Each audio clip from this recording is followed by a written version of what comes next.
আমার নাকি কথার ধরনই ভালো না। আমার আওয়াজটাও নাকি কাকের থেকেও বেসুর লাগে। বিয়ের পর এই কথাটা অনেকবার শুনেছি, কিন্তু জানো, কখনো ভাবতেই পারিনি আমার ভয়েস তোমাদের এত ভালো লাগবে। কিছু কিছু মানুষের সাথে তো আমি কথা বলাই বন্ধ করে দিয়েছিলাম, যাতে আমার আওয়াজটা তাদের শুনতে না হয়, যেহেতু তাদের বাজে লাগে। আর যখন প্রথম প্রথম ভিডিও করতাম, তখন তো ভেবেই নিয়েছিলাম আমার আওয়াজ হয়তো কারোরই ভালো লাগবে না, আমিও কি পারবো অন্যদের মতো নিজের ভিডিওতে ভয়েস দিতে। অথচ দেখো, তোমরা এখন আমার ভয়েসটাকেই এত ভালোবাসো যে অনেকে চেষ্টাও করো আমার মতো ভয়েস দেওয়ার, সুন্দর করে পরিপাটিভাবে কথা বলার। এই সাহসটাও কিন্তু লাগে। যেমনটা আমিও একসময় ভয় পেতাম তোমাদেরই মতো, কিন্তু এখন দেখো সাহস করে এগিয়ে গেছি আর অনেক ভালোবাসা পাচ্ছি তোমাদের।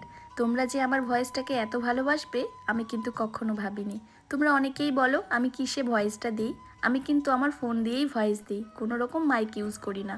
তোমরাও পারবে, চেষ্টা করো, দেখবে একদিন তোমাদের ভয়েসটাও শুনতে খুব ভালো লাগবে আর পরিপাটিভাবে গুছিয়ে কথা বলতেও পারবে। কারণ না চেষ্টা করলে, না শুরু করলে কখনোই তুমি বুঝবে না তোমার কতটা প্রতিভা আছে। নেহা বর্মন কমেন্ট করেছে, দিদি ভাই তোমার ভয়েসটা দেওয়া খুব ভালো লাগে, আমি চেষ্টা করি কিন্তু তোমার মতো হয় না। চেষ্টা করো বোন, অবশ্যই হবে। আমরা অনেকেই লজ্জা পাই ভয়েসটা শুনতে কেমন লাগবে, যেমন আমার ভয়েসটা তোমাদের শুনতে ভালো লাগছে তেমন তোমারটাও লাগবে।